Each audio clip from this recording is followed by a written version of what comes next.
Hi, how are you doing? Another quarter of the year has passed us by, which is unbelievable that we only have 3 months left in the year. But that means it's time for another quarterly book haul, which means today I'll be showing you the books I hauled in the months of July, August, and September. It's not the biggest stack, as you can see, but it is quite a fun stack with books I'm very, very excited to talk to you about. So let's just delve into things. The first book I got this summer was Immortal Longings by Chloe Kahn, which honestly I've been looking for this. I am like a person, I don't order books online a whole lot unless it's like a book I'm like actively really wanting to read and I'm not finding it in a bookstore anyway. Otherwise I just kind of wait until I find a book in a bookstore, and Immortal Longings is one that I've been wanting to see in a bookstore for a while, and I have not, because this has been out for a year now because the sequel just came out, I believe. So it's taken me a while. I've been looking out for it, and then just one day randomly in my local bookstore it sat on a table quite hidden, one copy left, and I was like, damn, when did you get here? And I immediately picked it up. This is a adult fantasy by Chloe Kahn. I think it's her adult debut. Other books are YA. This one I believe it's a retelling of something Shakespeare, but I don't remember what. And of course it doesn't say at the back, and I don't know about Shakespeare to know it out of my head, but I know it's something. And yeah, I'm quite excited to read this. Something that I do have to say to is this font is tiny, so that is a bit intimidating, but I really love the These Violent Delights duology by Chloe Kahn. I know that's a bit hit or miss for people, but I really love that, so I'm excited to give this a shot. Then I went to Antwerp with my grandparents and my mom, and we went to the Slechte, which is a mostly secondhand bookstore, and I picked up these 3 books that I am quite excited for. At first I wasn't finding anything. Like I went down, I always do the English section first and the fantasy and then YA. It's kind of like my strategy because that bookstore is massive and has a lot of books. Otherwise I kind of get a bit overwhelmed if I have to check everything. So that's kind of typically my strategy, and I did the entire English section, which is the biggest of these 3 sections, and I didn't find anything. Then the fantasy, which I actually was hoping to find the most for because I've been getting into adult fantasy recently, but I found nothing that I was kind of excited about. And then lastly I went into the YA section where I find these 3 books, and I'm so hyped for all 3 of these. Starting off with The Savage Song by V. Schwab. And this is the first day duology. I know this concerns kind of like monsters and music. Obviously it was really popular a couple of years ago when this was released. 2016 this was released, so back then this duology was like extremely popular. So I've been very excited to read it, especially because very recently I did a video reading V. Schwab for the first time, and I found that I quite enjoy their works. So I've been excited to give this a read. It's not the highest priority on my TBR. Then a YA contemporary that I've been meaning to read for ages, but again this is one that I've just never really seen in bookstores, and that's The Summer of Jodi Perez and the Best Burger in Los Angeles by Amy Spalding.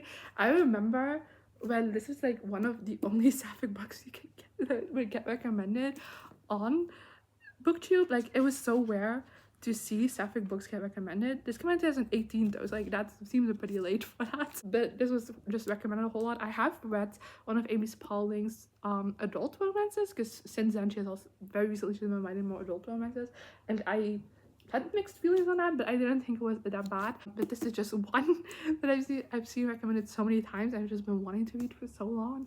And then finally again one I've been so hyped for, just Level Seal, and that's On My Rage by Sabata Hir. This is Sabata Hir's contemporary debut. Before this she had only written fantasies, and I love the Number and Yasha series. I adore it so much, and this was her first release. Since then it is like I said, it's contemporary, but it's hard-hitting contemporary. It's YA, and I don't remember what this is about because it's been out for a couple of years now.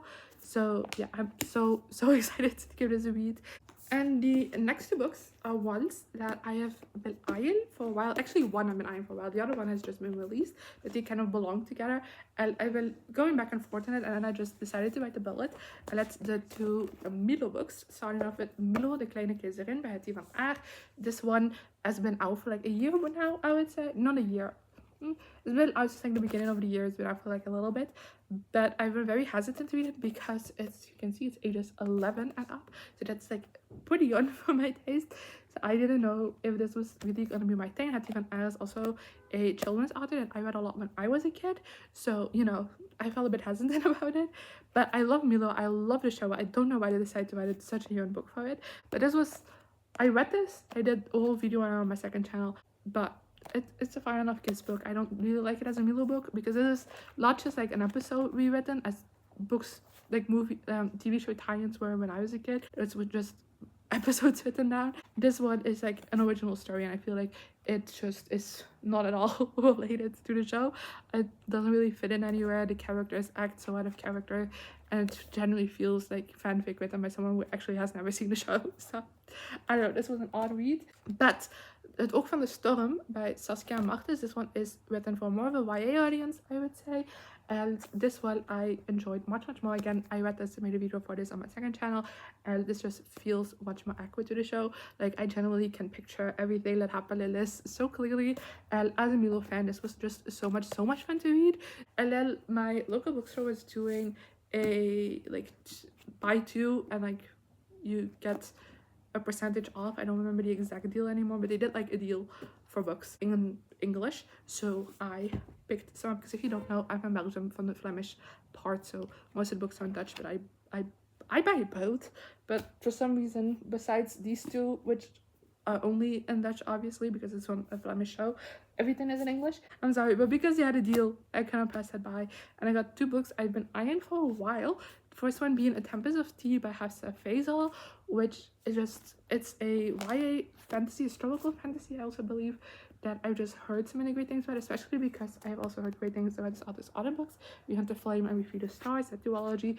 So yeah, I've been hyped to read this book. Actually, I haven't seen a whole lot of it, so just saw a lot of people anticipating this book, and it sounded very interesting to me back when, it's vampires, I forgot about that. I get so excited for books when I hear people talk about them, and then like the synopses are like deleted from my brain, and I would just like looked at the back, I saw the word vampires, I was like, oh, I love vampire books. And then I also got Second Mate by Ellie Hazelwood, which is Ellie Hazelwood's YA romance, or only YA so far.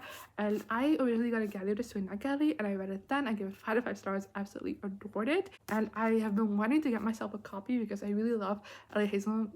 I really love Ellie Hazelwood's books. But Second Mate, like I said, I got a Galley of this, so I never got around to actually buying this because I read it through that.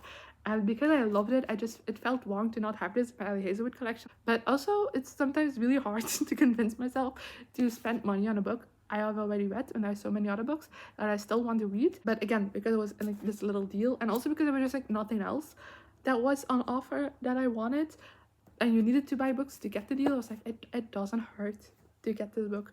So I got it, and I'm very excited also because it's like such a floppy paperback. Like look at how that lies open. That's always delightful. And yeah, I think I'm gonna reread this one of these days and annotate it so it matches all my other copies. And then we have arrived to the final book of the haul, and also the one I am absolutely the most excited for, and that's a new release. That's the Wrath of the Triple Goddess, which is a new Percy Jackson book. It's by McCoy Warden. This is the second in like these newer books, and I see this one says the Senior Year Adventures. I don't know if the Shadows of the Gods also has that on it, or if I just didn't notice that. But Percy Jackson and the Olympians, these new books, and the Shadows of the Gods this year, it's not that I expected to dislike it because Percy Jackson universe are some of my favorite books in the entire world. So, I didn't think McCoy Warden would let me down, but I also was a bit scared that it was going to be a bit of a cash grab, maybe with the show coming out. It was not. I adored the book. I did a full spoiler vlog for it if you want to watch it. So I even highly anticipated this sequel, and I'm so excited to have it. I'm excited to delve into this one. I'm really hoping to be able to read this in October because I don't think I'll squeeze it in before the end of September. But I spook happily in October, so it's not up to me what I'll be reading. But if I can squeeze this in, I will. And I also will be doing another spoiler vlog for this one just because I had so much fun making the one for the Chalice of the Gods. And I'm just more Percy is always so much fun. And yeah, that is everything I have for you today. And yeah, let me know in the comments if you read any of these books, what you thought of them, considering I only read 3 of these books. I'm pretty much need people's opinions to try and convince me which ones to read first, and you know. And yeah, I'm very excited about all of these books though, so like I get around to them hopefully soon, and then hopefully I'll see you around next time. Bye. Here I am again, the same old situation. Why does the God thing have to be so complicated? I should have played it cool.